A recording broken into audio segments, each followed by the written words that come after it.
that quite frankly is just false. And somehow Alec was in favor of imprisoning a bunch of people for because of private prisons. I think that's just unfortunately one of these attack type taxes they do on Alec. Alec pushed forward a number of policies to increase the number of people in prison and to increase the sentences of people who were in prison. I'm trying to think how you address it. It's hard to address something that's like basically, almost like folklore at this point. They are not doing anything to really clean up that past or address the real consequences of these new policies they push. In fact, it doesn't even talk about its past history. I mean, it's hard for me to even understand what they're even talking about. A lot of CCA directly profited from its investment in ALEC, the American Legislative Exchange Council, and the American people in many ways are harmed by these policies due to the massive segregation of people of color. Right now, our position is that we want less people in prison.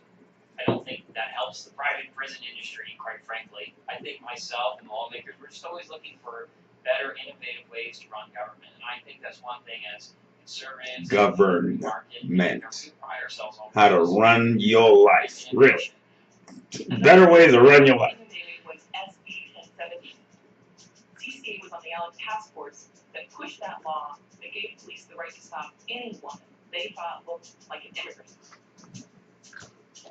This law filled and created detention facilities, and it directly benefited an ALEC member, CCA. CCA could potentially reap huge financial benefits from SB 1070, since 1070 was designed to lock up a lot more people in Arizona on federal immigration charges. Cha-ching! An influx of undocumented immigrants, many of them children, has in Arizona Corrections Corporation of America, where CCA holds the federal contracts to house detained immigrants. It's worth more than $11 million every month. Our immigration facilities are a disgrace. Their families kept there in horrible conditions. They're called the Look at this. I mean,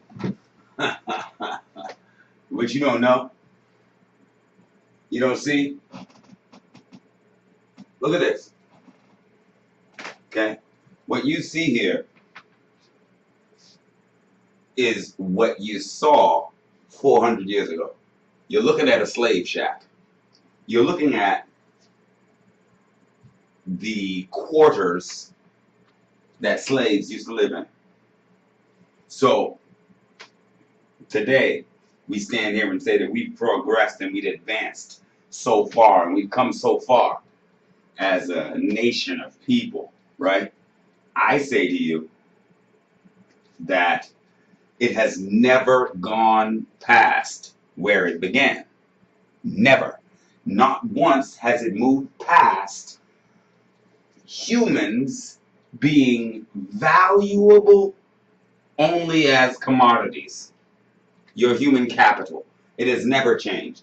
And so those people that delude themselves and tell themselves that things have changed and we've gotten better and we're moving forward and we're advancing, you're lying to yourself. We have not advanced. We have not moved forward. We have not grown. The second a people thought that they could justify murdering 100 million human beings, the second they thought that they could make that okay based on the progress that they could potentially make in the future, you sickened yourself. You can't. You can't make it okay. Tomorrow represents what these people like to call Columbus Day. Let me ask you. Would you acquiesce to the idea of celebrating Hitler's Day? Would you celebrate Hitler's Day? Right? Would you expect a Jew to celebrate Hitler's Day? No, you wouldn't. Why? Because a Jew recognizes that 6 million of his kinfolk were murdered by this man, so they would not celebrate a day. And they would be offended by the suggestion of a holiday in his honor. And yet tomorrow is Columbus Day. And he killed 10 20, as a result of his actions, 30, 40 times the amount of human beings that Hitler ever did. Right? Yeah. No, it hasn't changed. The only thing that happens when you have this level of depravity, when it's taken as normalcy, when it is ingested for 30 generations, the only thing that happens is the application changes. The way that it is applied to the masses of people changes, but the dynamic does not. It remains the same. It remains the same. What happens is the net gets wider and it includes more people in its application. So what you see today is not the fact that it has gotten better for me. No. What has happened is it has come to include all of you. That's the only thing that happened. It hasn't gotten better for me. It now includes the Asian man. It now includes the El Salvadorian man. It now includes the Nicaraguan. It now includes the Brazilian. It now includes the African. It now includes every man that might come to these shores. They will find in less than one generation that they are the same chattel that they made us. But guess what? Guess what? Here's the thing. See? And I want my people here to develop a new spirit. Because the truth is, ain't nothing I'm saying here, poor me. Poor me? Are you kidding me? Poor me? Let me tell you something. We survived slavery. We survived Jim Crow. You see? We survived segregation. We survived eugenics. We survived the Tuskegee experiments. We survived physical, biological, physiological warfare. We've survived all of that. I stand here as the strongest man on the planet Earth.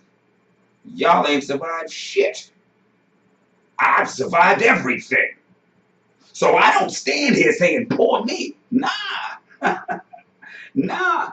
It ain't poor me at all. I can take all of that. I can eat that. You understand what I'm saying? I can eat that. The real question is, can you?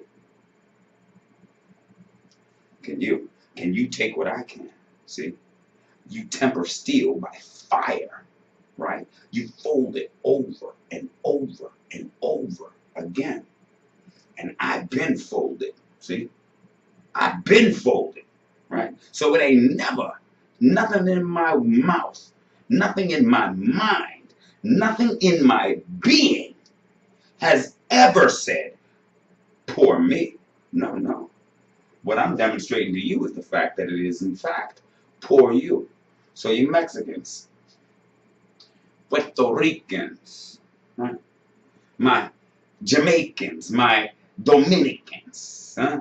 My brothers and sisters all over the planet Earth that would love nothing more than for white people to pat them on the back of their head and tell them, yeah, you're better than him. You're better than them. Guess what? I'm watching you get loaded up into cars where you're going to be brought to concentration camps, and you don't know it. I do. See? I do. Guess who is the authority, right? While you steady bleaching your skin and snuggling up to them, guess who is the authority relative to what these people do and will do? Guess who has no guesses in relation to that? Guess who? Do you think the Italians are going to tell you the true story of how these people get down? Do you think the Hungarians or the Lithuanians or the Jewish or the Germans or the Eastern Europeans, or who do you think is going to tell the truth? Do you think the Eastern Indians will tell you the truth about what is really going on right now? Do you think they can? Do you think they are capable of telling you the truth? Who can tell you the truth? The only person that can tell you the truth is the person that has forever been an underpinned element of the social dynamic. The person on the bottom has the most true assessment of the true value of a society. The person on the bottom. You don't ask the person in the middle. You don't ask the person at the top. A person standing in the middle of a ladder, can only see the rungs above them. Okay? They can't see the rungs below them. Right? They're looking down. They cannot see the rungs below them. They can only see the rungs above them. So they aspire to those rungs that they see above them. In order to most clearly see the full extent of the ladder, one must come to the bottom of the ladder and then look up, and they can see every rung. They can see every rung. I speak too long. I talk too much. Look, I'm going to let y'all go. All right? Holla at your boy.